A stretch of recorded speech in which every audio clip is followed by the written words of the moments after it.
The recent global pandemic has caused beef packing plants and other distributors to experience unprecedented challenges to get beef to you. But there is no shortage of beef. Louisiana has a robust cattle industry, mostly focused on cow-calf and stocker operations. TWILA's Jennifer Finley visited with Amelia Kent on her East Feliciana ranch to discuss what they do at Kent Farms. All right, those are the replacement heifers. So the heifers I'm keeping, the heifers I'm loading on the trailer, those are the big sisters of these. Each day is its own. There is no one day that looks like the next day. Russell and I own and operate Kent Farms, which primarily consists, at least historically, primarily consists of a cow-calf herd.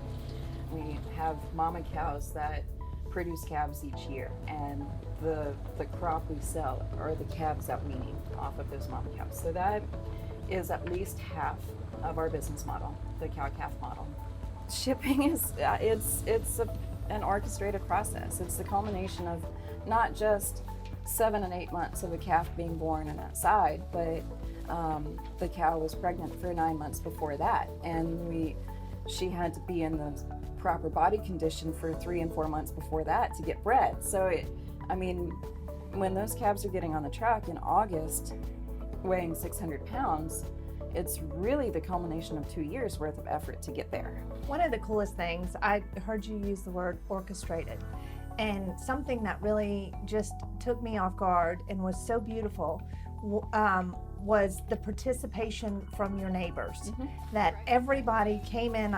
It was almost like paid workers and nobody was paid, because you do this on one farm one weekend, then you do the other farm the next weekend.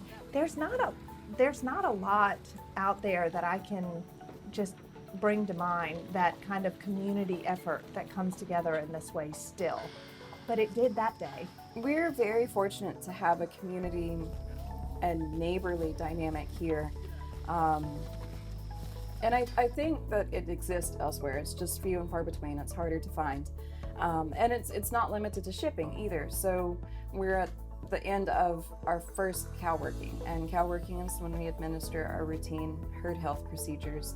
And we do it at least twice, where we're administering vaccines. The first round is in usually February and March, and then the second round, the booster shots, are going to be in midsummer, maybe May, maybe June, July.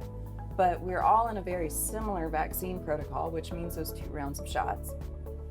In our community, our neighborly dynamic, we all go help each other. So you can almost predict, like clockwork, the Saturdays that we'll all be working with each other.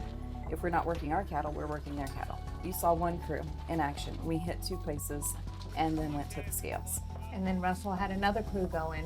Russell had 2 places, and his dad had another 2 places. So we quite literally, we pinned 6 places with 3 crews and had all of the cattle to the scales by 10:30. All right, off to Perkins. Y'all are loaded. Whoever is last out, we just got to shut the yard gate. So what kind are these? This herd is primarily comprised of Brayford, whether it's a half-blood F1 Brayford, which is half Hereford and half Brahman, or just a Brayford type, not necessarily that true half-blood. But then we also have some black cows in here, which would be the quarter-blood daughters. They're the Angus daughters off of the Brayford cow. Any of those the grass-fed beef? No. No. This is difficult. You know so much. There are so many different components to this. Any farmer, not just a cattle rancher, any farmer has to be an agronomist and a chemist and a botanist. Just to start, let alone the animal husbandry side of things. Did you and Russell just build this on your own?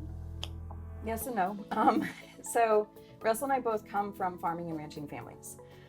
In fact, Russell is, I believe, the 6th generation to grow up on his family farm in East Feliciana Parish. And this kitchen table we're sitting at was his grandparents. So this farm that we're on here, we rent from his family's estate. My grandparents on my mom's side had a dairy farm, and that's where my mom and I, well, my mom still has beef cows now, but it's where I got my start. But in between all of that, my mom and dad actually were a first-generation ranch in Colorado.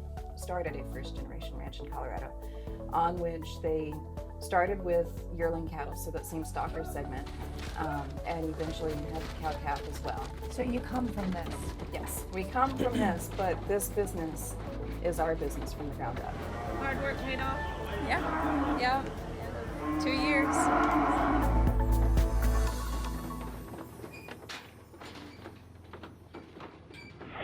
Now, since Jennifer shot that interview, Russell and Amelia Kent welcomed Avery Emerson Kent, a beautiful baby girl, into their lives. That happened on May 12th. Congratulations to the Kent family, and I can tell you with a name like Avery, she'll be smart, beautiful, modest, and also maybe a little bit geeky.